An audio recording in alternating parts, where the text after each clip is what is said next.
Oke, oke, selamat malam.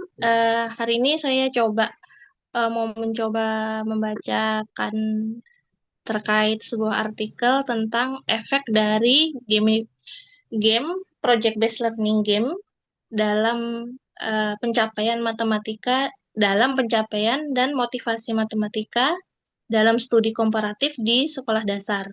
Nah, abstraknya yaitu GPBL atau gamifikasi project based learning itu adalah pendekatan pengajaran inovatif yang mengkombinasikan antara PBL dengan engine game dan elemen-elemen game untuk meningkatkan motivasi siswa, partisipasi dan hasil belajarnya.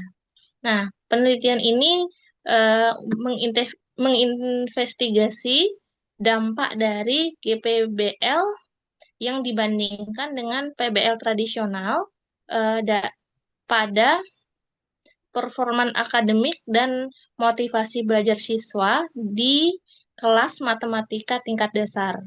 Nah, dilaksanakannya selama 2 minggu dengan 48 siswa kelas 6 di Cina dengan desain kuasi eksperimen yang diterapkan dalam kelas eksperimen dan kelas kontrol yang dilaksanakan dalam 10 kali sesi pembelajaran. Nah, penilaian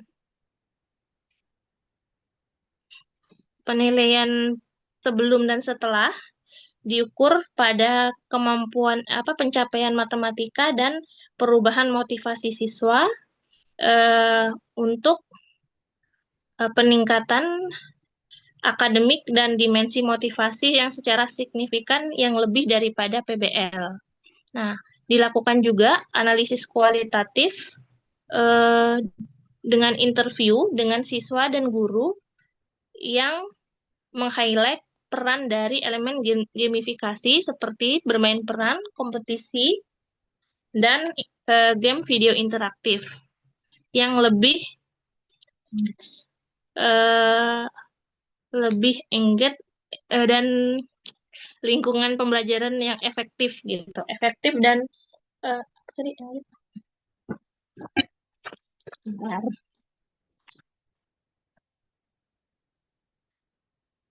oh sorry lingkungan pembelajaran yang terlibat dan lebih efektif. Nah, hasilnya menawarkan wawasan praktis untuk eh, mengintegrasikan gamifikasi dalam kerangka PBL untuk mengoptimalisasi strategi pembelajaran dan mendukung motivasi dan keberhasilan siswa. Nah, kerangka teoritikal dari GPBL ini eh, langkah langkah bertujuan sorry maaf. Kerangka teoritis ini dapat diusulkan berdasarkan hasil eksperimen seperti itu isi abstraknya. Selanjutnya di introduction PBL atau Project Based Learning adalah metode pembelajaran berpusat pada siswa dan aktif yang berbasis pada pembelajaran mandiri. Nah, dia uh, lebih men- menuntut menuntut siswa itu lebih mandiri atau otonomi, menginvestigasi konstruktif, pengaturan tujuan, kolaborasi, komunikasi dan merefleksikan dengan dunia nyatanya, praktek dunia nyatanya. Nah, PBL ini telah digunakan secara luas di beberapa fase sekolah. Yang pertama adalah pendidikan dasar sampai pendidikan tinggi, dan sudah diterapkan di beberapa mata pelajaran yang seperti eh, physical science, matematika, dan social science. Nah, pembelajaran tradisional itu fokusnya pada mengingat dan memahami prosedur yang seringkali siswa itu terputus dari aplikasi di dalam lingkungan dalam eh, real life kehidupan sehari-harinya. Nah, PBL ini bertujuan menjembatani gap ini untuk mengintegrasikan mata pelajaran yang menjadi autentik dengan konteks berbasis project. Nah, dalam PBL, siswa mempresentasikan tantangan, pertanyaan, dan tugas-tugas yang menantang yang membutuhkan mereka menerapkan konsep konsep dan keterampilan untuk menemukan solusi, khususnya ketika tugas yang membutuhkan integrasi antar disiplin. Seperti tugas dan pertanyaan yang berbentuknya adalah open-ended ataupun terstruktur yang membutuhkan solusi dan pendekatan yang beragam.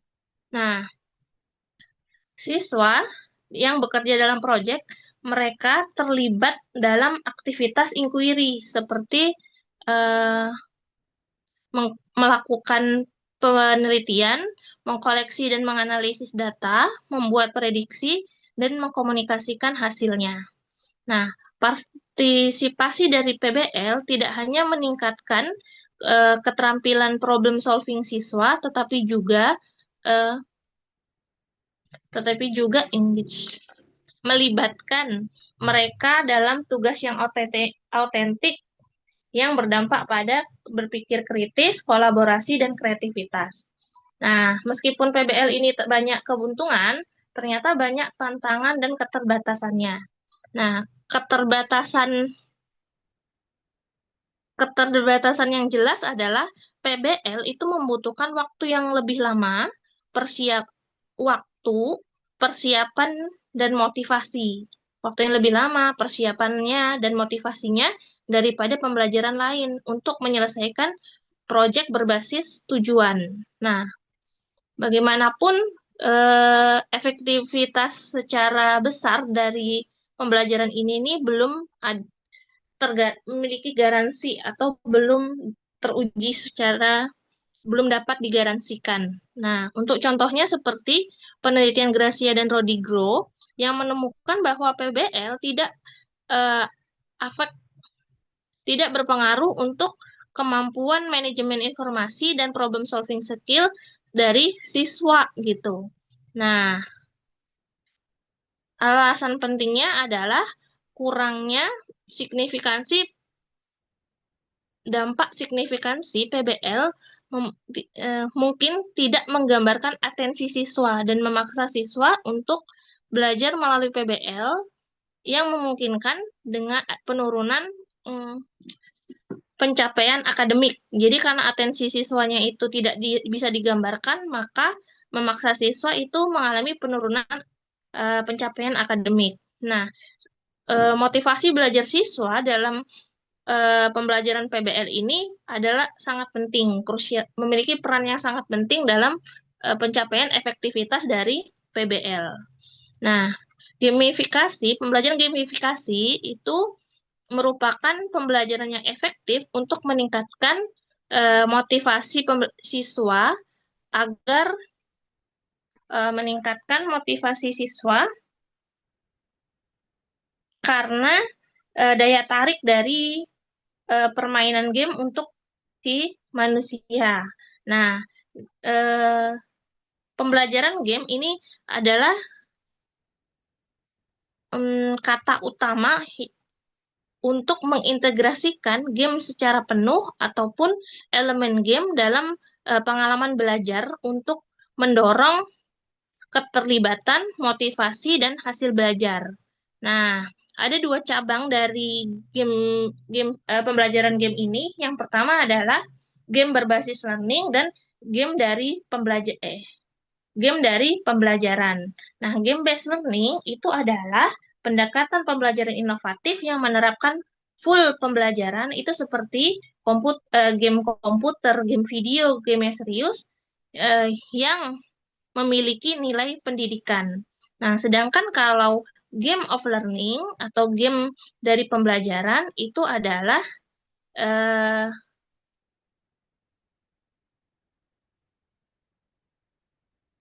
lebih kepada penerapan elemen-elemen game, mekanisme dan elemen game di dalam implementasi dan desain pembelajaran.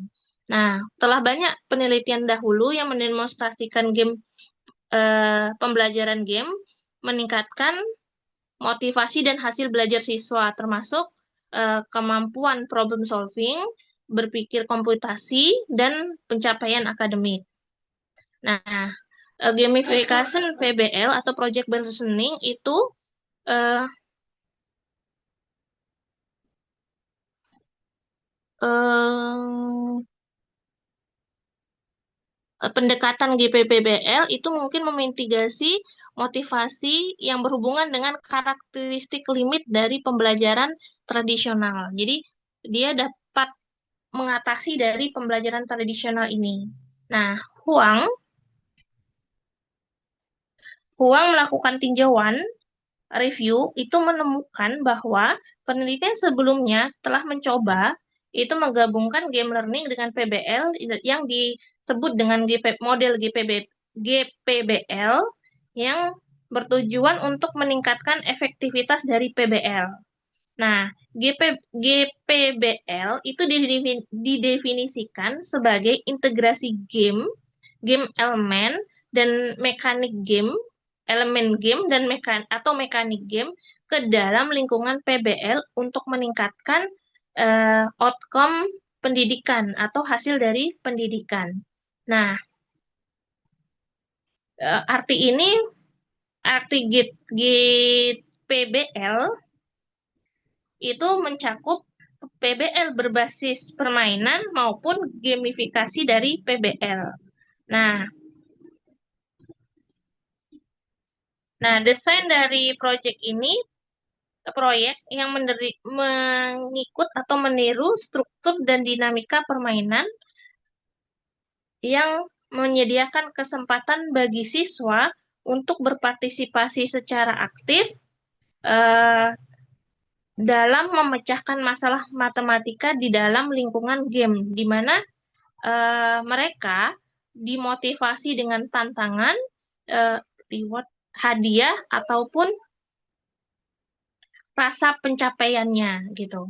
GPBL itu bertujuan membuat pengalaman pembelajaran lebih menyenangkan, interaktif dan uh, menghasilkan uh, dan menghasilkan hadiah untuk siswa di mana mereka itu bekerja melalui pembelajaran berbasis masalah di dalam konteks yang game seperti itu. GPBL ini memungkinkan menciptakan rasa kegembiraan dan pencapaian yang membuat pengalaman belajar itu lebih menyenangkan, imersif, dan menarik untuk mendorong pembelajaran yang lebih mendalam. Nah, karena kualitas ini, GPBL itu mungkin lebih efektif mengembangkan pencapaian akademik siswa dan pengalaman subjektif yang positif dibandingkan PBL umumnya. Nah, meskipun penelitian dahulu telah memeriksa kemungkinan GPBL, beberapa penelitian juga secara jelas menunjukkan adanya perbedaan antara GPBL dan PBL dalam hasil belajar dan pengalaman belajar, khususnya motivasi. Dengan kata lain, masih ada gap penelitian yang mengungkapkan mekanisme bagaimana desain gamifikasi ini mempengaruhi PBL. Nah, studi ini mengeksplorasi masalah atau isu-isu dan menjawab pertanyaan penelitian berikut. Yang pertama, metode manakah antara GPBL ataupun PBL yang lebih efektif meningkatkan hasil belajar siswa? Dan yang kedua, metode yang manakah GPBL dan PBL yang lebih baik meningkatkan motivasi belajar siswa? Dan yang ketiga, bagaimana elemen gamifikasi dari GPBL itu mempengaruhi pembelajaran siswa. Nah, di dalam literatur review, yang pertama ada PBL. Di PBL ada 3 paragraf yang membahas itu PBL, kemudian eh, apa apa keterampilan-keterampilan yang terkait dengan PBL yang dapat ditingkatkan dengan PBL. Di paragraf selanjutnya, di paragraf kedua ini membahas bahwa PBL ini nih juga punya beberapa kelemahan dan di situ dibahas beberapa contoh kelemahan yang ada dari PBL tersebut. Nah, ternyata PBL itu tidak hanya meningkatkan tidak tidak mampu meningkatkan kinerja akademik dan pemikiran tingkat tinggi, tetapi juga dia tidak mampu untuk mempertahankan motivasi siswa. Jadi di paragraf kedua itu dibahas apa sih kelemahan-kelemahan dari PBL.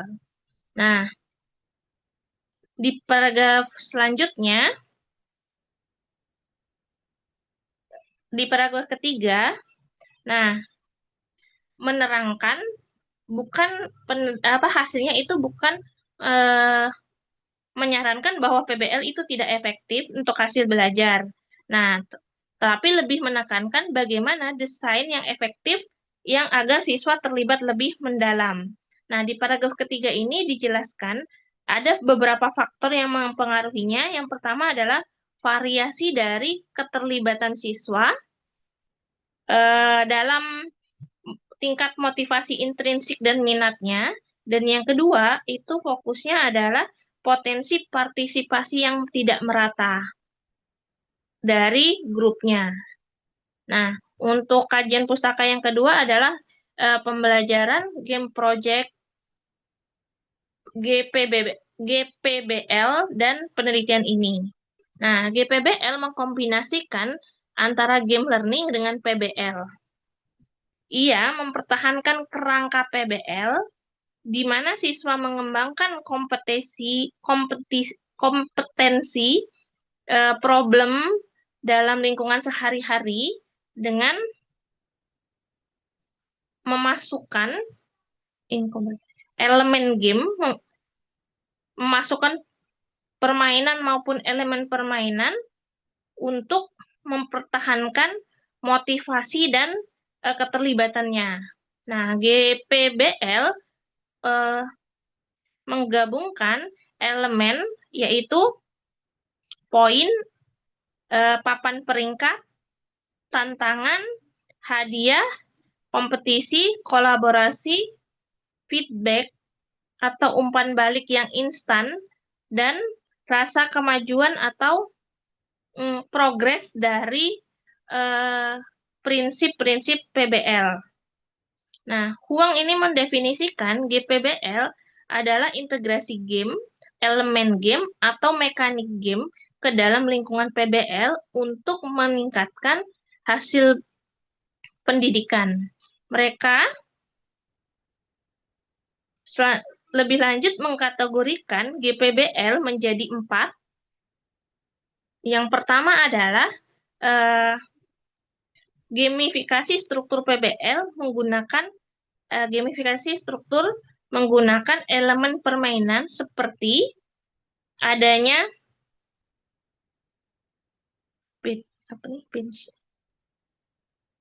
bed, kemudian poin, papan papan peringkat dan level.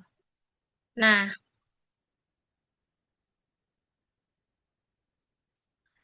pendekatan ini mengemas PBL menjadi aktivitas yang kompetitif. Nah, jadi dalam yang pertama yaitu PBL menggunakan game elemen, ini fokusnya adalah aktivitas yang kompetitif karena tadi ada bandkit, apa tuh namanya? Poin, habis itu papan peringkat dan levelnya. Nah, untuk yang kedua itu adalah depth gaming atau pendekatan memodifikasi materi dan metode dari PBL. Nah, yang selanjutnya, yang ketiga, itu menggunakan GPBL dengan permainan pendidikan yang sudah jadi sebagian aktivitas. Dan yang terakhir adalah permainan sebagai tugas akhir atau tujuan yang terlibat dalam PBL. Nah, Empat tipe ini itu telah diterapkan di dalam berbagai bidang, termasuk di dalam komputer science, teknik, matematik, natural science, maupun sejarah. Nah, peneliti telah menunjukkan bahwa GPBL efektif untuk meningkatkan hasil belajar siswa seperti kemampuan komputasi, kemampuan program, keberhasilan akademik, maupun kreativitas. Di dalam komputer science seperti Dias Lauzurica dan Moreno Salinas menemukan bahwa GPBL menemukan bahwa GPBL efisien untuk meningkatkan kemampuan programming siswa, kemampuan problem solving, dan motivasi belajar. Nah, Punia menemukan bahwa pengetahuan programming, penguasaan pengetahuan programming dan hasil proyek kelompok eksperimen itu lebih baik daripada kelompok kontrol atau pembelajaran berbasis pengajaran tradisional. Nah, di dalam teknik, siswa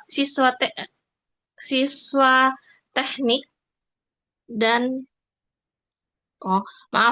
di dalam teknik, kemampuan komunikasi dan engineering siswa itu dapat dibangun dengan partisipasi kompetisi desain mekanika PBL yang mana meningkatkan motivasi belajar siswa. Nah, De Juan menemukan aktivitas GPBL termasuk kompetisi itu valid meningkatkan penguasaan pengetahuan dan motivasi belajarnya. Nah, GPBL juga efektif untuk bidang studi yang tunggal seperti matematika, natural science, maupun sejarah. Nah, Callaghan melibatkan siswa dalam membuat proyek permainan dengan game Minecraft. Mereka menemukan bahwa siswa antusiasnya tinggi tentang penggunaan software Minecraft dan mendemonstrasikan keterlibatan dan partisipasi yang tinggi di dalam pembelajaran. Nah, siswa juga menerapkan kemampuan berpikir tingkat tinggi untuk melakukan kreasi dan mengevaluasi. Nah,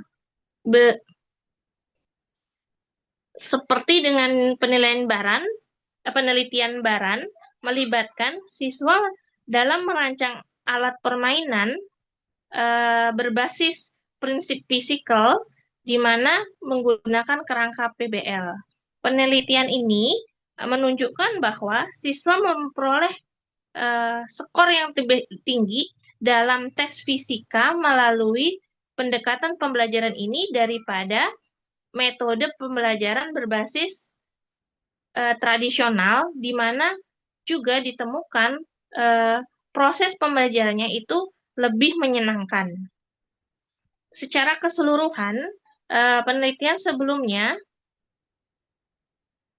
telah membuktikan bahwa GPBL dapat meningkatkan secara signifikan motivasi dan hasil belajar siswa yang dibandingkan dengan pembelajaran berbasis tradisional. Nah, temuan ini memiliki implikasi penting bagi praktis pendidikan. Bagaimanapun, keterlibatan penelitian dengan membandingkan efektivitas PBL dan GPBL di dalam pembelajaran. Nah, mekanisme di mana elemen gamifikasi berkontribusi untuk berkontribusi pada efektivitas GPBL juga masih terbatas. Nah, membandingkan PBL dan GPBL dapat memprovide nilai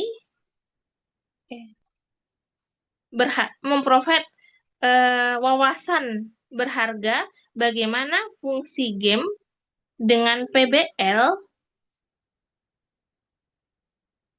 dan memberikan panduan untuk mengintegrasikan elemen gamifikasi ke dalam pendidikan. Nah, penelitian ini eh, melakukan eksperimen yang komparatif untuk memberikan implikasi desain pembelajaran yang lebih memperdalam pemahaman tentang mekanisme melalui mekanisme desain gamifikasi dalam PBL dalam konteks pembelajaran matematika di sekolah dasar. Metodologi yang pertama adalah konteks dan desain penelitian.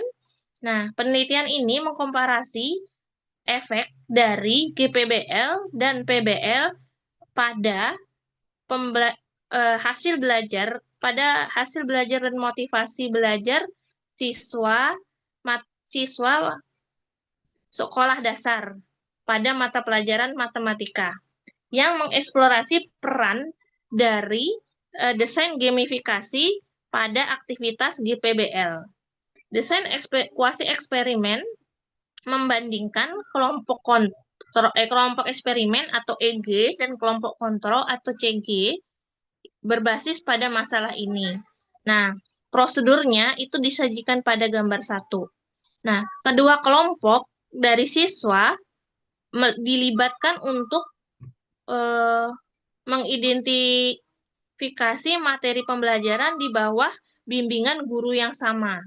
Nah, pada kelompok eksperimen menerima pembelajaran dengan aktivitas GPBL, di mana kelompok kontrol itu eh, belajar menggunakan aktivitas PBR. Eh, Penelitian ini dilaksanakan selama 2 minggu dengan pendekatan mixed method yang digunakan untuk menginvestigasi efektivitas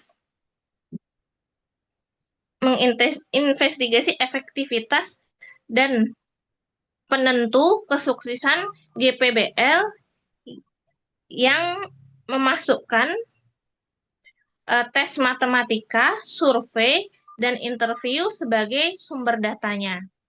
Nah, sebelum intervensi, melakukan tes awal pada pencapaian matematika dan motivasi belajar untuk kelas kontrol dan kelas eksperimen. Setelah semuanya, aktivitas GPBL dan PBL telah selesai, siswa diberikan post-test dengan alat ukur yang sama dengan pretest. Nah, kuesioner survei juga digunakan untuk mempelajari tentang attitude siswa selama menggunakan GPBL dan PBL. Nah, setelah post-test, interview dilakukan kepada guru dan siswa secara sukarela untuk mengeksplorasi mekanisme GPBL termasuk pengaruh peningkatan hasil dan motivasi belajarnya.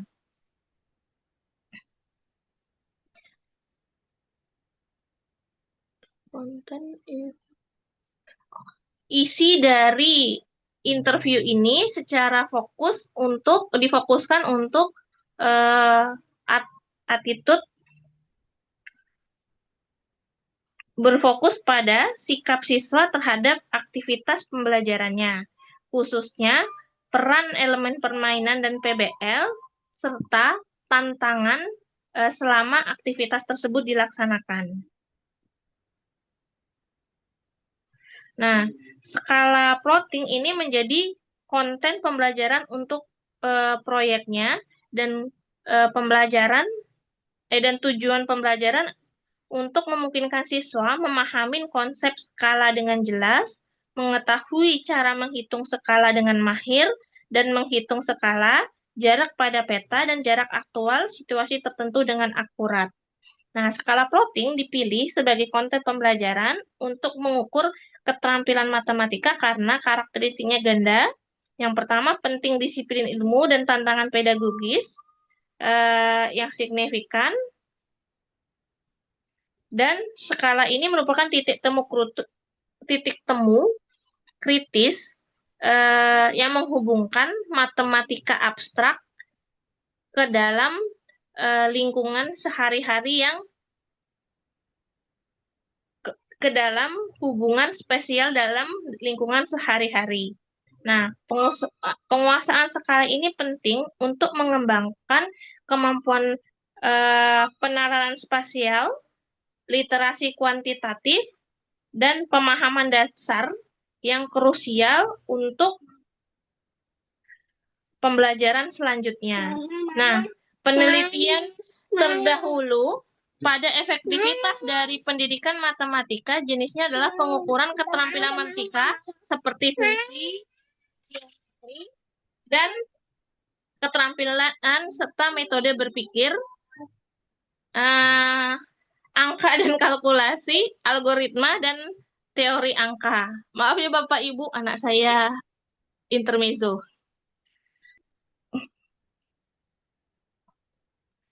Kemudian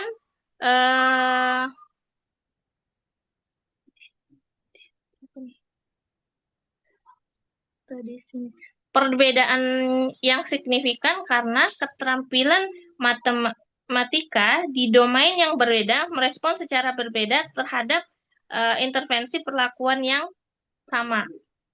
Nah, namun tuntutan pendidikan yang spesifik memerlukan strategi pengajaran yang khusus melalui metode eksperimen.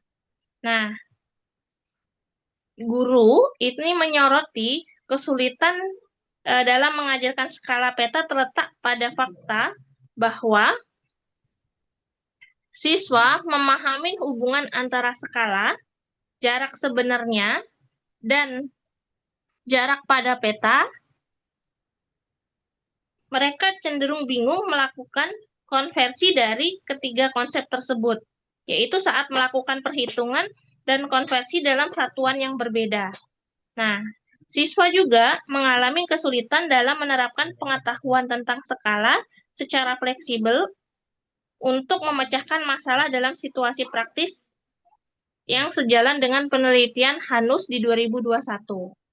Nah, akibatnya GPBL muncul sebagai strategi pedagogis karena memanfaatkan skenario konkret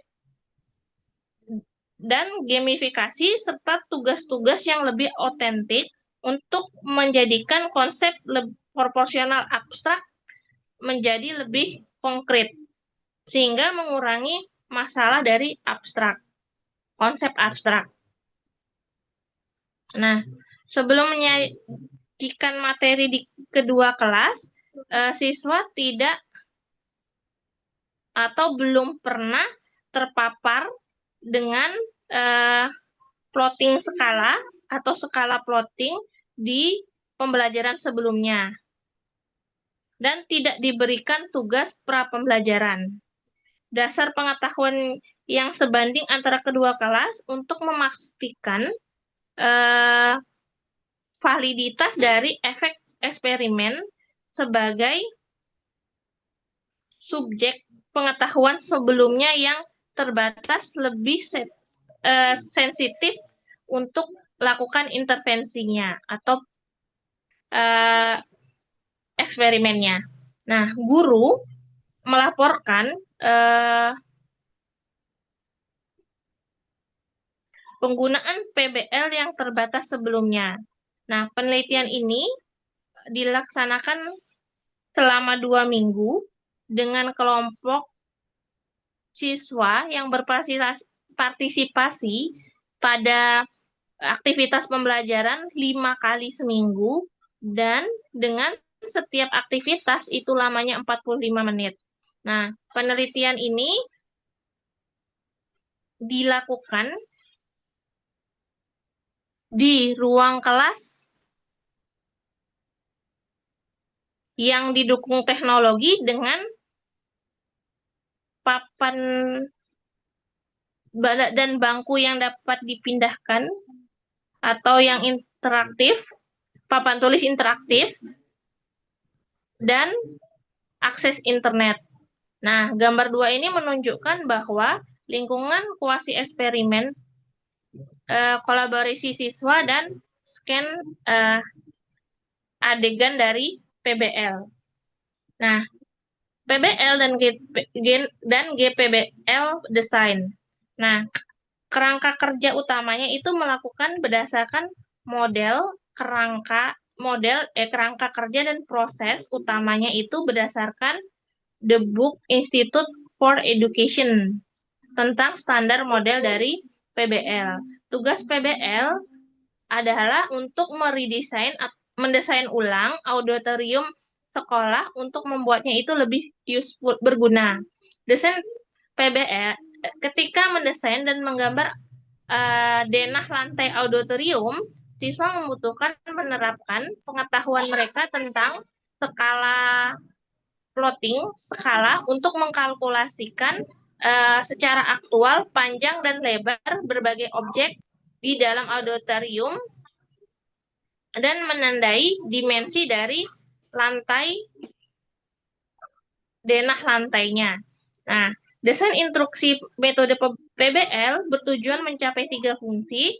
Yang pertama adalah membantu siswa memverifikasi satuan dari unit melalui tugas kolaborasi berbasis grup untuk menyelesaikan kesulitan pengajaran dalam materi konversi. Yang kedua, melalui proyek gambar nyata itu menolong siswa untuk mencapai pemahaman yang intuitif untuk menyelesaikan kesulitan pengajaran skala yang sifatnya abstrak dan sulit dipahami. Yang ketiga, seharusnya meningkatkan motivasi belajar melalui presentasi dari pencapaiannya. Nah, desain untuk GPBL dalam studi ini melibatkan struktur PBL, gamifikasi struktur BBL, konten sebagai alat pembelajaran seperti yang ada dalam Huang, yang diawali dengan elemen gamifikasi ini untuk membedakan GPBL dan PBL tradisional dengan mengemas semua proyek sebagai skenario kompetisi berbasis game, sehingga memperkenalkan motivasi, interaksi, dan feedback.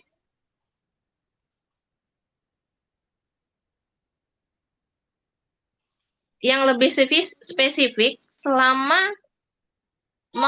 tahapan identifikasi project atau skenario game dikenalkan,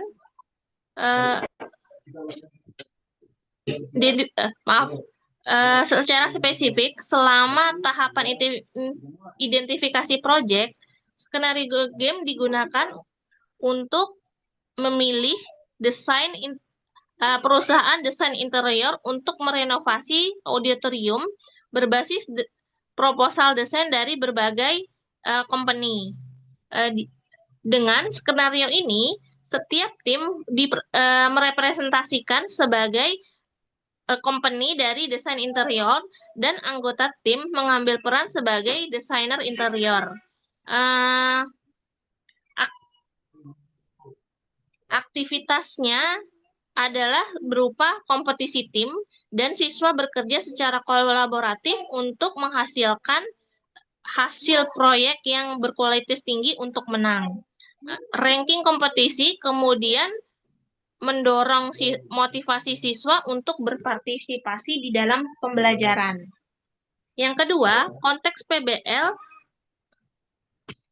berbasis gamifikasi melalui integrasi konteks naratif dan mekanisme bermain peran, di mana kerangka naratif dari game ini matematika konsep seperti mengkalkulasi skala ditransformasi ke dalam tugas kritis, di mana siswa dalam perannya sebagai desainer berkompetisi untuk membuat blueprint auditorium yang lebih kreatif dan prestis. Digabungkan dengan strategi strategi gameplay dengan menerapkan alasan matematik.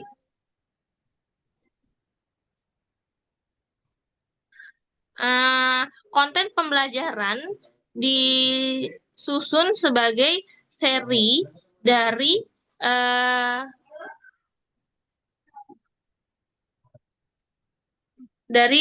misi naratif yang mirip permainan seperti misi proposal klien yang membutuhkan siswa menerapkan kalkulasi skala dan konversi unit untuk melanjutkan cerita atau membuka level selanjutnya. Yang ketiga, penelitian ini melibatkan integrasi permainan yang lebih serius di dalam PBL. Selama tahap eksplorasi, siswa membutuhkan pengetahuan tentang skala melalui video PK atau player killing game. Video player killing game ini didesain dan dikembangkan menggunakan whiteboard software, di mana template game angka dilengkapi template permainan yang memungkinkan membuat permainan berdasarkan konten pembelajaran tanpa memerlukan keterampilan programming. Software ini mendukung guru untuk membuat game kelas untuk meningkatkan keterlibatan. Seperti contoh, gambar 3 menunjukkan video game yang dimasukkan aktivitas GPBL yang memungkinkan dua siswa untuk menjawab pertanyaan benar dan salah dalam waktu tertentu. Siswa yang menjawab pertanyaan benar lebih banyak akan menang. Mengingat permainan ini memiliki efek latihan,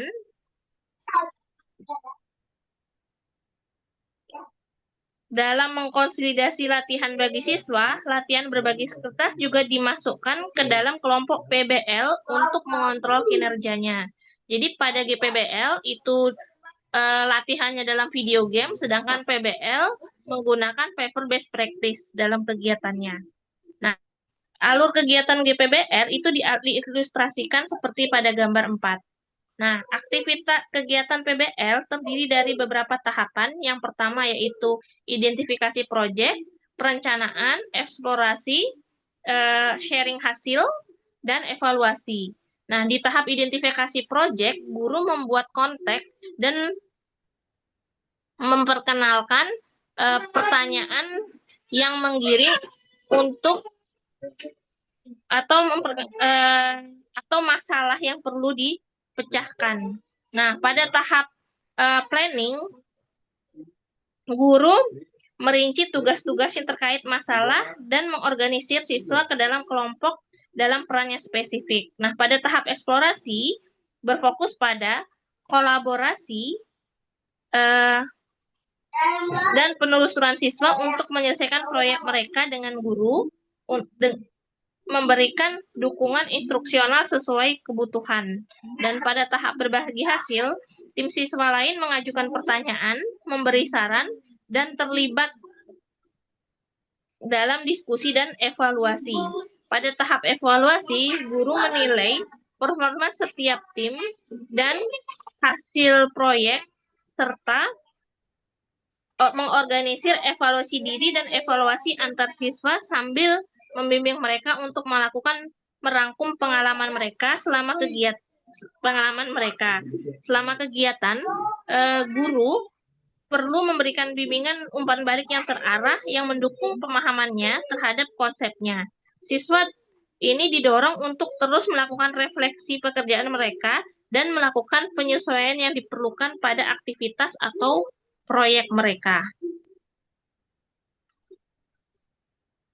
Nah, pada proses kegiatan aktivitas GPBL itu mirip sama aktivitas PBL, dengan perbedaan utamanya adalah integrasi elemen permainan ke dalam aktivitas PBL.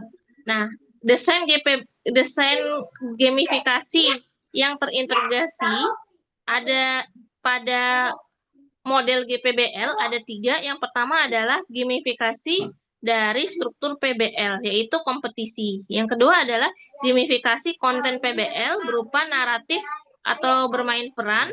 Dan yang ketiga adalah integrasi prefabrication game serius di dalam PBL dalam bentuk video game. Jadi bedanya adalah adanya kompetisi, video game, dan permainan peran. Nah, partisipannya yang pertama adalah penelitian ini dilakukan di sekolah dasar di Cina selama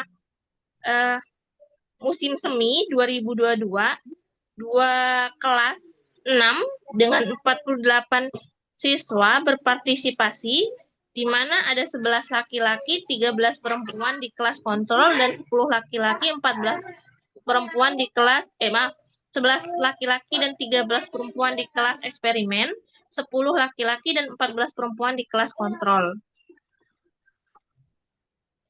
Untuk memastikan adil, kedua kelas itu dipilih itu secara acak menggunakan metode undian sederhana.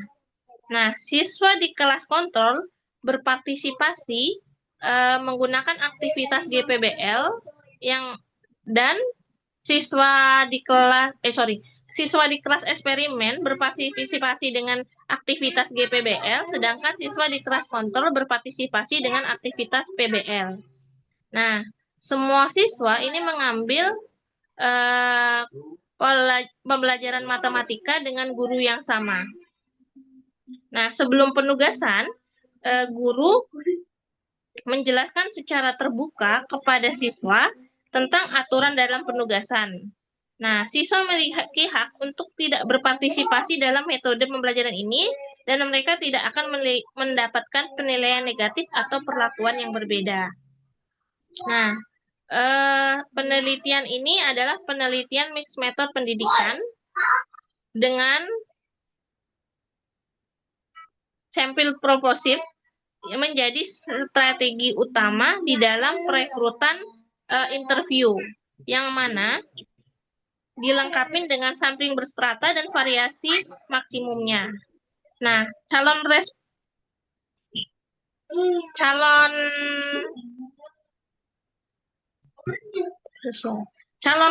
responden atau interview potensial sampel calon interview yang potensial diidentifikasi melalui observasi kelas, analitikal pembelajaran, dan rekomendasi guru mengenai informan kunci yang kaya informasi. Nah, kami secara jelas memberitahu peserta tentang tujuan dari penelitian ini selama rekrutmen dan berusaha menghindari deskripsi yang menyesatkan.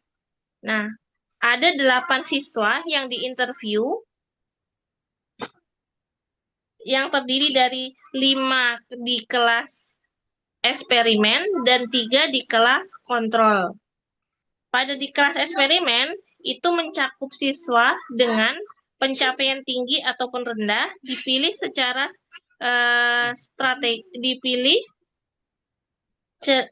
peserta aktif maupun pasif, dan pemimpin dan anggota kelompok. Jadi ada 3 polanya pengambilannya di kelas kontrol. Oke, siapa Harto? Yang pertama adalah tinggi rendah, aktif tidak aktif, dan kelompok. Nah, alat penilaiannya yang pertama adalah tes matematik. Tes hasil belajar matematik itu ada 10 buah, yaitu fokusnya adalah konsep dari skala, klasifikasi dan aplikasinya, serta konversinya dalam skala yang berbeda. Yang kedua adalah kuesioner motivasi, itu tentang mengadaptasi MSLK yang dikembangkan oleh Pinterest dengan kemudian yang ketiga adalah survei tentang eh, pengalaman dan persepsi siswa di dalam aktivitas GPBL dan PBL.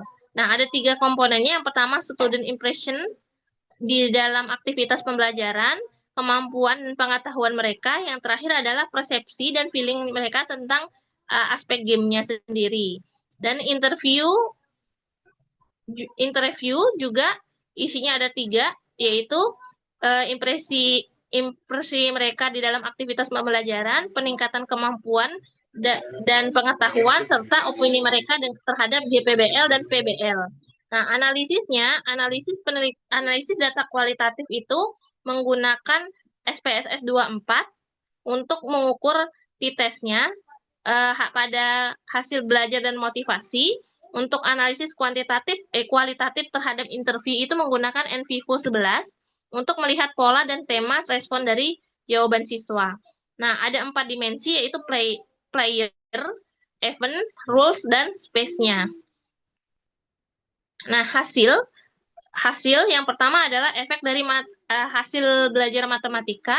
Ini dijelaskan dua. Yang pertama adalah hasil dari uji T dan nilai Cohen D sebagai mengukur komparasinya. Dan yang kedua adalah hasil interviewnya antara dua kelompok. Kemudian yang efek motivasi belajarnya juga sama. Di paragraf pertama membahas tentang hasil statistiknya, dan yang kedua adalah interview dari setiap kelompoknya. Nah, peran perbedaan peran elemen game di dalam GPBL ini dilihat dari data analisis codingnya yang dibagi menjadi tiga: player, event, rules, dan apa tadi? Space atau ruangnya. Nah, di dalam diskusi ini menyatakan bahwa secara umum GPBL itu lebih berpengaruh terhadap daripada PBL gitu. Nah,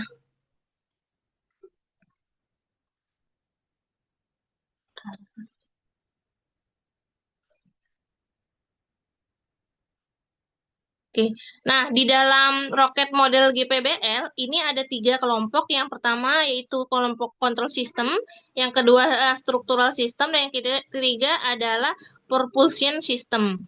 Nah, yang pertama adalah game elemen atau game mekanik itu dilihat dari lingkungan gamenya, sosialnya bagaimana, motivasi dan pencapaiannya. Dari kondisi ini disusun struktur game yang berupa GPBL konteks, social interaction dalam gamenya, dan learning community-nya.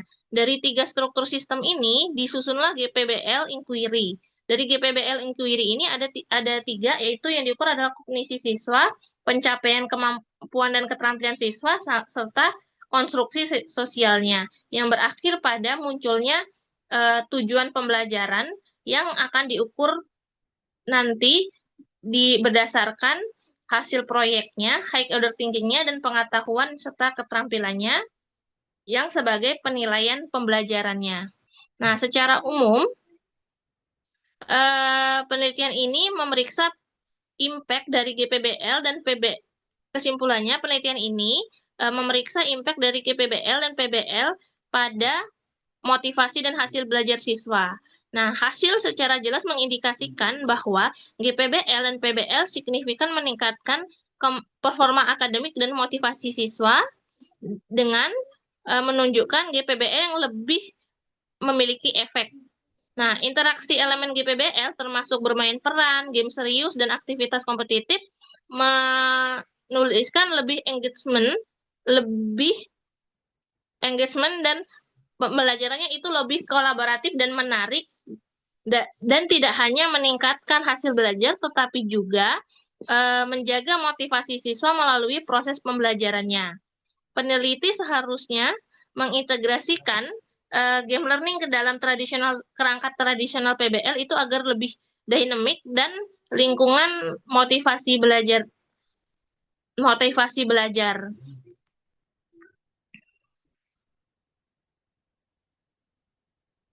Nah, elemen seperti bermain peran dan game kompetisi, pendidik dapat membuat lebih relevan dan lebih enjoyable untuk siswa yang dapat membimbing siswa untuk pencapaian akademik yang lebih baik dan motivasi yang lebih tinggi.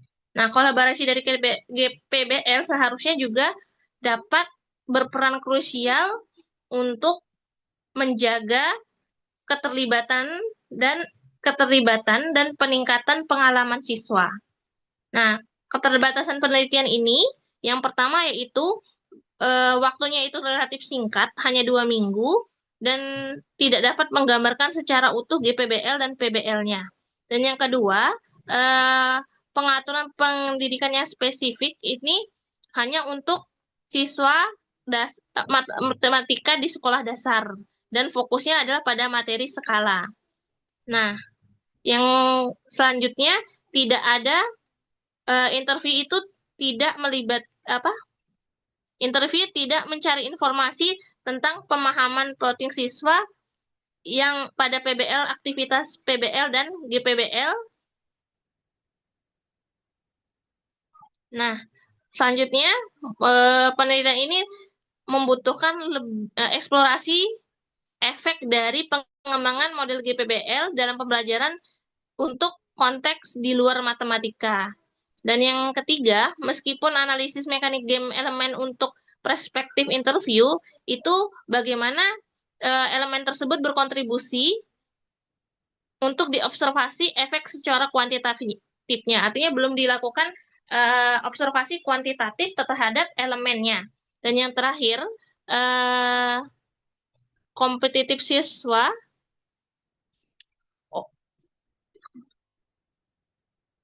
Nah, kompetitif setiap siswa itu tidak diukur pada penelitian ini. Nah, penelitian selanjutnya harus mengeksplorasi efektivitas GPBL dan PBL untuk periode yang lebih lama dan konteks pendidikan, konteks pendidikan yang berbeda untuk pemahaman yang lebih baik impact-nya dari GPBL. Demikian Mas Andri, demikian Mas Harto, saya presentasi saya.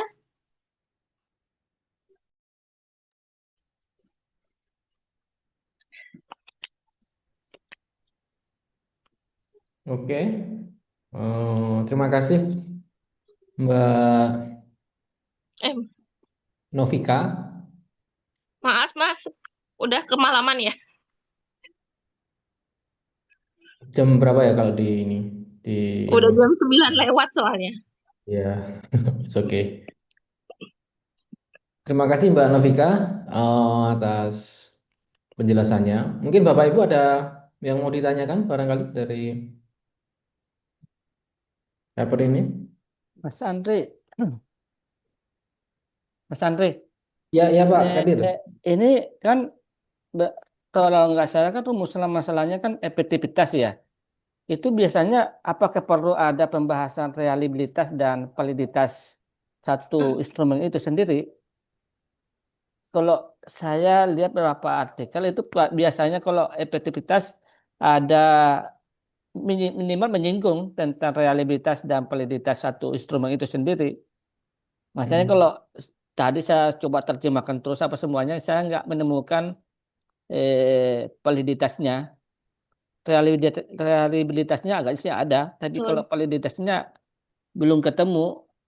Makanya apakah itu kalau kita ada rumusan masalah tentang efektivitas satu metode itu harus ada reliabilitas dan validitas. Kira-kira begitu, Mas.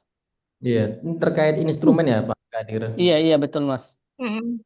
Gimana Mbak Novika? Mungkin ada. Nah, itu Mas, itu juga sebenarnya mau saya tanyakan, tapi tadi saya coba browsing-browsing, karena ini kan Ya, fokusnya pada komparasinya, jadi harusnya uji validitas itu sudah dilakukan di awal. Ini dari teori ya Mas ya, saya juga masih belum paham gitu kan. Nah, ya, kenapa di sini langsung uji reabilitas? Karena di sini kan kalau dilihat reabilitasnya itu pakai reabilitas eh, yang lama ya, masih pakai koefisien Cronbach alpha. Jadi kayaknya dia menyesuaikan sama respondennya seperti itu.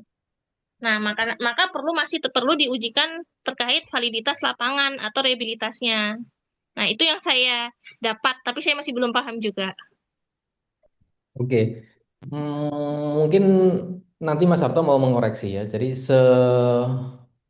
sepahaman saja saya terkait instrumen. Misalkan kita mau meneliti, kita mau mengembangkan atau pakai instrumen apa namanya adaptasi ya dari studi sebelumnya. Nah, kita kan mau apalagi mengimplementasikan ke sampel kita, ya kan? Nah, itu alangkah baiknya tetap kita uji untuk validity dan reliability-nya seperti itu untuk memastikan bahwa apa instrumen yang kita pakai itu ya layak untuk digunakan. Nah, di sini saya juga tidak melihat tidak disampaikan ya validitas dan juga sebelum melakukan eksperimen uji T itu sebagai prasyaratnya harus melakukan uji normalitas ya. Menemukan Mbak Mbak Novika, menemukan enggak? Nggak ada, Mas. Ya, itu penting untuk diperhatikan ya, Bapak Ibu misalkan nanti meneliti atau mengkomparasikan eh, penelitian. Nah, itu alangkah baiknya ya, disampaikan di paper bahwa sebelum melakukan uji T, kita lakukan uji normalitas bahwa hasilnya itu normal atau tidak normal karena itu kan nanti ada pengaruhnya ya. Kalau nggak normal berarti kita pakai metode yang lain ya, misalkan Man Whitney seperti itu. Nah, saya juga inilah, Mas, yang bingung itu yang di bagian survei kuesioner. Itu tuh Mhm. saya udah baca beberapa kali bolak-balik, makanya saya agak bingung juga kan. Itu tuh ada di metode, tetapi kok di hasil itu saya tidak nemukan ya. Apa saya kelewat ya? Saya ulang-ulang tuh kayaknya hasilnya itu tidak ada ngebahas sama sekali tentang ininya, tentang survei kuesionernya gitu. Ya, Atau kan ada itu surat gitu, tersirat gitu kan. tidak ada quotationnya ya. Mm-mm. Nah, Diolah hasil olahan datanya itu tidak ada gitu.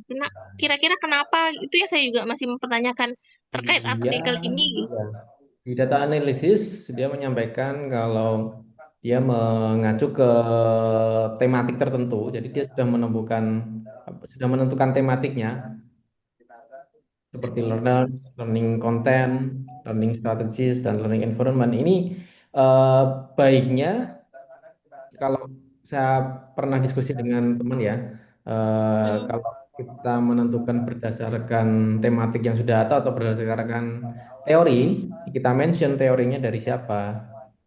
Ini tidak disampaikan di data analisis, kemudian di result. Nah, ini disampaikan Mbak codingnya.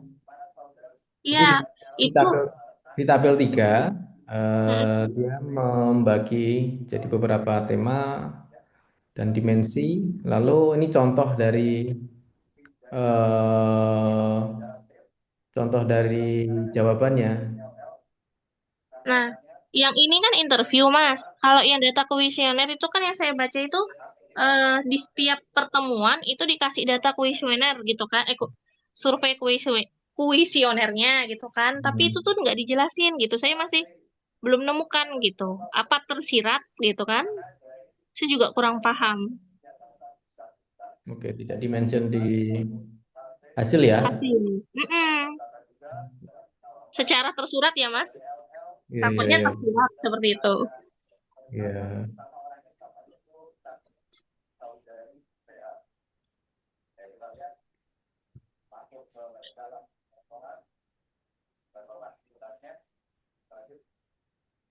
Ini nih saya bawa artikel ini tuh rencana pengen duplikasi gitu, Mas. Maksudnya tuh bukan duplikasi ya, modifikasi gitu kan. Oh, jadi baru tahu, oh ternyata game itu bukan cuma harus base game, ternyata ada jenis-jenisnya.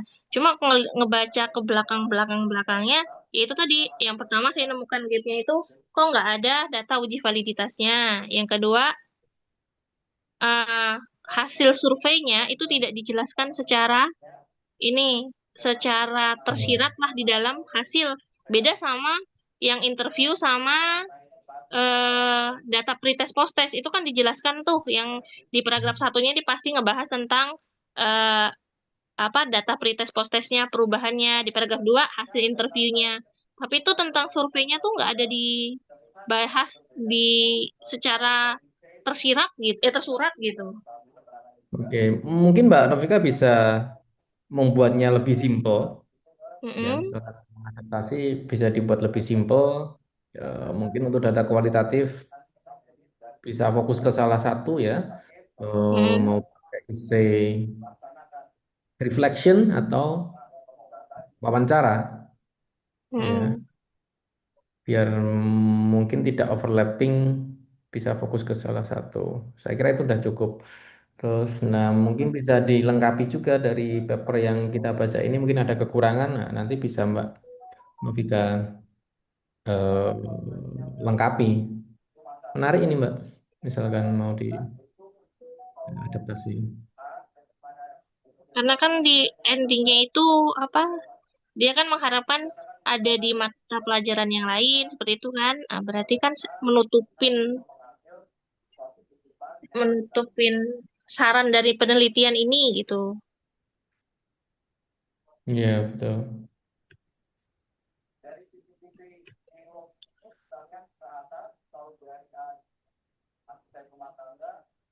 Mana udah Bu. Mungkin Mas Harto mau menambahkan? Ya, bentar dulu ya. Saya izin posting dulu. Oh, ini sudah. Hmm. Udah belum Halo. ya? Ya. Udah kah? Ya, bismillahirrahmanirrahim. Putus-putus Mas Harto. Kedengeran nggak suara saya?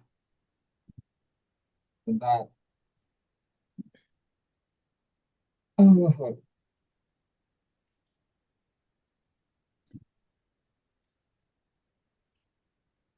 gimana? Kedengaran suara saya? Ya, masuk. Yo, bismillahirrahmanirrahim. Assalamualaikum warahmatullahi wabarakatuh, Bapak dan Ibu. Selamat malam semuanya. Oke, kita pahami dulu ya. Eh, jadi ini konteksnya sebenarnya mudah. Jadi dia cuman melakukan, ya ini sebenarnya riset seperti S1 sih, tapi sebenarnya effortnya besar banget. Jadi ini dia mau membandingkan dua hal, yaitu gamified project based learning dan based learning aja di pembelajaran matematika. Tapi pembelajaran matematikanya itu sifatnya adalah seperti ngebuat desain interior, dekor-dekor, buat ibaratnya mengetahui ibaratnya bangun, posisi rumah dan sebagainya lah.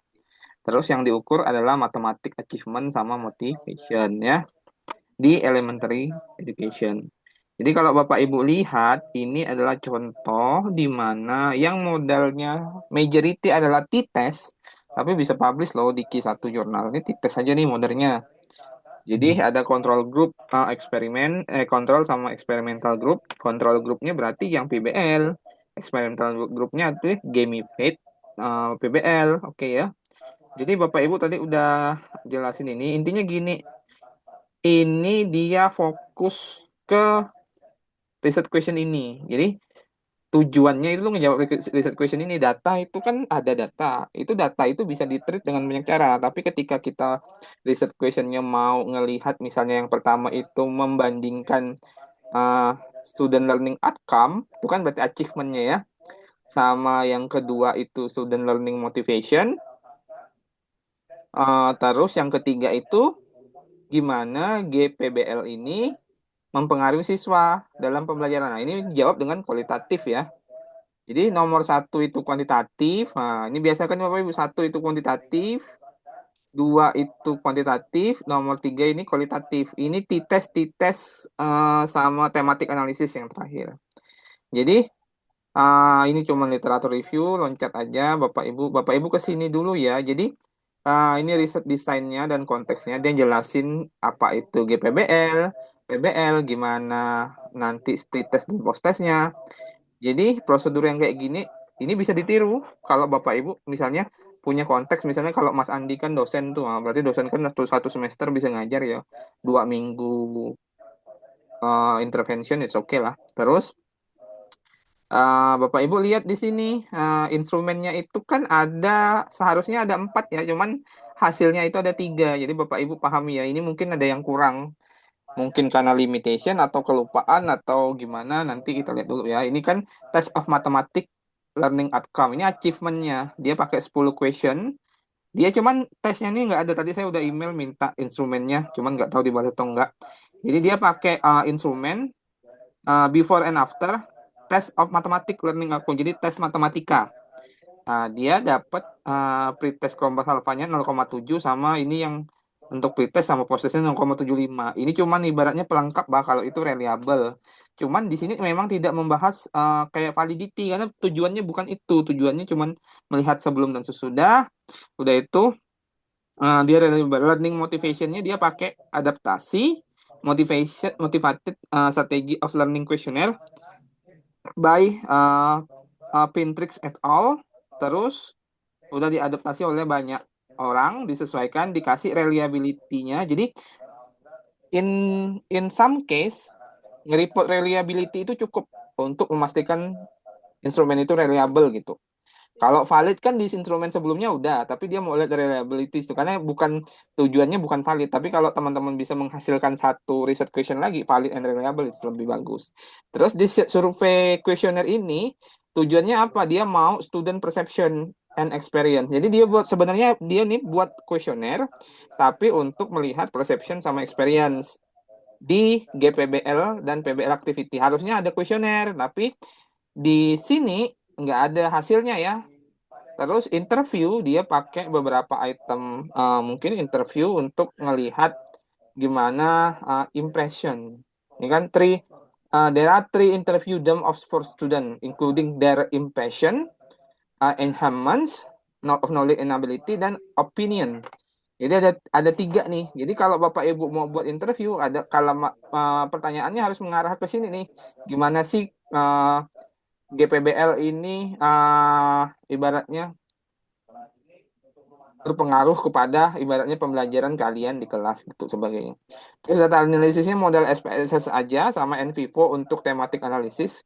Tapi banyak cara lah ibaratnya untuk melakukan tematik analisis ini. Cohen Kappa berarti dia ada mengcodingnya to coder ya. Ada to coder lalu dilihat agreementnya 0,81 Iterator Reliability Agreement sini. Terus Bapak lihat ini kan efek of mathematic learning outcome. Ini ya RQ1 ya. Oke, ini RQ1 ya. Nih, learning outcome atau learning achievement di atas tuh. Terus apa sih jawabannya? Jawabannya ternyata cuma tes aja. Ini kan penjelasannya bla bla bla ya, jawabannya di tabel ini aja. Jadi kalau Bapak Ibu buat manuskrip, buat dulu tabelnya. Tuh. Lalu ini kan ibaratnya cerita dari bagian ini ya. Mungkin dijelaskan kenapa alasannya, possibility yang terjadi dan sebagainya. Jadi discussion itu menjelaskan hasilnya, menjelaskan konteks di kelasnya juga ini. Udah itu effect of learning motivation. Nah, ini sama, cuman kuesioner ya. Before and after dibuatlah ini. Itu harus before and after. Ini kan EG kan apa experimental group, control group, experimental group, control group. Nah, yang Bapak Ibu harus pahami di sini kalau ngomong learning motivation, dia bukan ngomongin learning motivation aja, tapi dijelaskan per dimensionnya. Dimensionnya apa learning motivation itu? Atau construct-nya, atau latent faktornya, yaitu value and belief.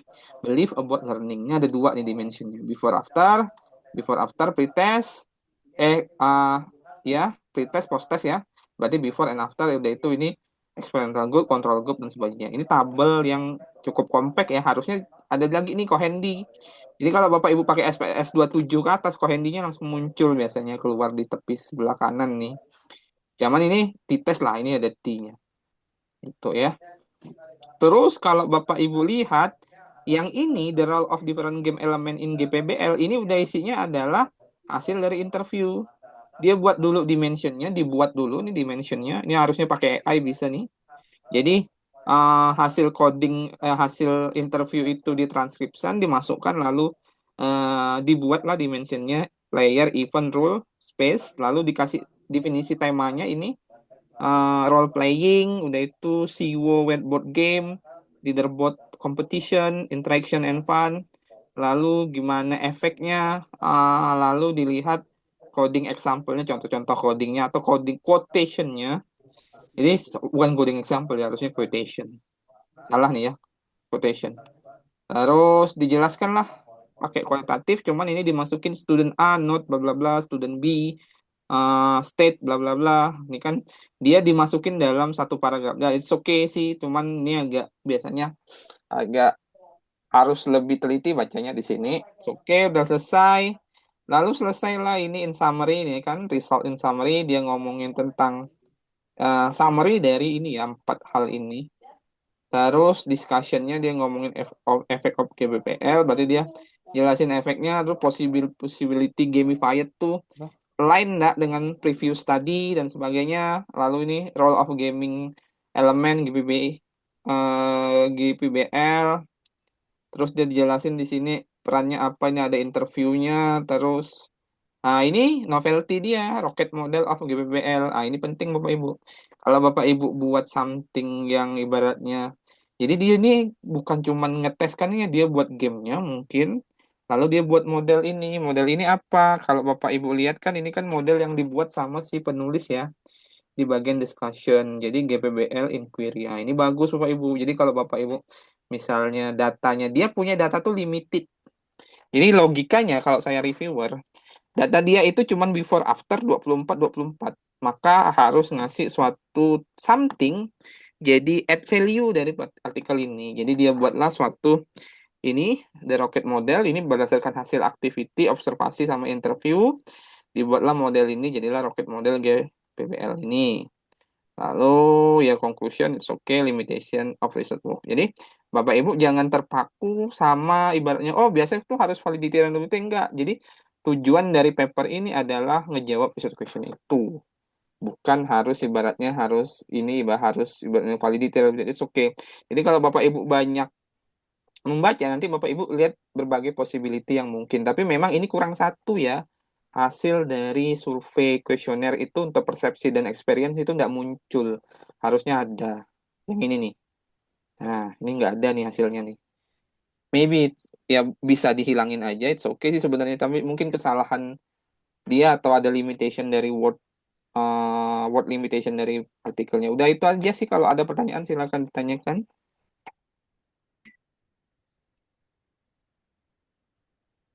Udah ada pertanyaan nggak? Kong topik buka. Ya, terima kasih Mas Harto. Waduh, sudah malam ini ya. Iya, coba tanya. Langsung tutup. Tanyalah, mumpung nggak ngerti sekalian. Iya, Saya nggak apa. memang kan bukan orang yang halo? Kuanti, Kedengaran ya? ya, Ya, kedengaran. saya bukan orang kuantitatif, tapi dari dua pertemuan ini saya melihat bahwa jurnal yang dipublish itu kan ada, kalau di review tadi sama Mas Harto, baik dari kemarin itu kan ada saja kekurangan atau yang belum cocok atau tidak termaksud di jurnal, tapi kok bisa publish gitu. Kemudian juga kalau saya lihat-lihat juga kan tadi juga memang kalau novelty segala macam seperti yang kita tulis di pad itu saya paham betul, karena itu saya sudah melihat juga rasnya, kemudian oh ini buatan Mas Harto segala macam, itu saya bisa paham itu. Tapi kalau yang ini setelah direview tidak ada kekurangan, kemudian tapi bisa publish. Nah, sebenarnya yang menjadikan review itu terkesan atau memang sehingga accepted itu di poin mana gitu? Apakah di hasilnya? Kalau hasilnya kan hanya t-test dengan SPSS sederhana, hasilnya itu kan bisa ya, kita itu kan mungkin kalau saya bukan orang kuantitatif juga saya kira bisa lah dikira-kira itu karena kan hasilnya jelas gitu. Tapi kalau yang sehingga reviewer itu menjadi apa namanya yakin bahwa ini layak dipublish, itu apa sih sebenarnya poinnya Mas Harto? Satu poinnya itu pertama udah pasti kebaruan. Kebaruan itu kebaruan dan trendy. Biasanya kalau topik-topik yang baru atau trendy itu biasanya possibility-nya tinggi. Pertama kebaruannya apa? Di sini dia sepertinya kalau saya lihat ada gamenya, game digital game itu. Sekarang kan era digitalisasi ya, dia trendy. Kedua, metodologinya jelas. Walaupun tadi ada satu bagian yang miss mungkin dia. Jadi kenapa bagian itu bisa miss? Jadi begini kalau saya ngajarin Andre dulu. Jadi possibility kita kalau ini ya kita ya di bukan riset project-project kan kalau di BRIN ya. Jadi possibility kita kalau sekali ngambil data riset itu harus banyak variabelnya. Nah, gitu. Kenapa? Karena possibility-nya itu bisa dibuat beberapa artikel. Nah, mungkin ketika dia nulis itu kelebihan satu surveinya di situ. Tapi dia lupa ibaratnya memaparkan itu. Tapi it's okay lah. Mungkin dalam proses review itu mungkin terlewat. Tapi kalau dilihat, Bapak Ibu lihat, dia fokus kan cuman ngejawab 3 research question. Dan 3 research question itu terjawab dengan komprehensif. Walaupun modalnya cuman t-test sama tematik analisis. Tapi komprehensif. Gitu. Dan itu proses dan prosedurnya di metodologi itu jelas. Dibuatlah gambar kalau pre-test itu gimana awalnya. Udah itu dibuat rocket modelnya untuk ibaratnya konseptual model gimana GPBL ini bisa mengukur motivasi, ibaratnya bisa mengukur matematik achievement. Jadi pertama metodenya jelas Kang Opik, research questionnya kejawab semua. Udah itu scientific writing-nya kalau menurut saya cukup bagus kok, walaupun ada kelewat satu tadi yang nggak kejawab di assessment tool itu. Survei questionnaire itu buat apa itu masih belum kejawab di sini. Tapi it's okay lah. Gak apa-apa, it's okay. Jadi kita lihat yang bagusnya banyak, mungkin dia lupa ngapus atau gimana gitu. It's okay, nggak apa. Oh ya, oke, makasih. Atau Oh, jangan-jangan saya kalau misalnya begitu, oh jangan-jangan APC-nya besar ini. enggak. Enggak tahu. Kalau kalau kalau jurnal ini sistemnya hybrid deh. Kalau Oh, hy- hybrid. hybrid jadi bisa tutup bisa open. Hmm. Rata-rata kalau di Springer hybrid kok. Hmm. Ah, ya Bapak Ibu, pokoknya Bapak Ibu ibaratnya punya punya satu contoh lagi ya kalau kalau saya dulu pernah baca juga sih. Jadi ada possibility ketika Bapak Ibu cuman modal pre dan post test, berarti desain atau desain risetnya dimunculkan. Udah itu media researchnya. Tadi kan dia pakai game, udah itu aktivitas fotonya dimasukin, udah itu selain itu ada possibility untuk ngambil data interviewnya dimasukin juga. Jadi bukan ibaratnya bukan berarti riset pretest proses itu nggak bisa publish kok kalau ibaratnya terstruktur dengan benar. Itu aja sih. Ada lagi Bapak Ibu? Ada lagi? Atau udah? Cukup Mas, ini sudah malam. Oh iya, ya Cukup Mas tutup ya. Darul. Oke. eh Silakan Dapat. ditutup, Dri. Nanti di record ya, Dri. Oke, oke. Yuk. Oke, thank you Bapak Ibu dan Mbak Novika. Sampai ketemu minggu depan. Selamat malam. Nanti ada pertanyaan Mas Harto ini dari Mas Andi di chat. Nanti bisa dijawab di ini ya, di grup ya, saya kayak kopi ya. Iya, iya, iya, iya, iya. Oke. Ya, biar Novi lah jawab. Selamat Satu. Satu selamat udah. malam. Yuk, terima kasih, Assalamualaikum. Dri. Yuk, Assalamualaikum.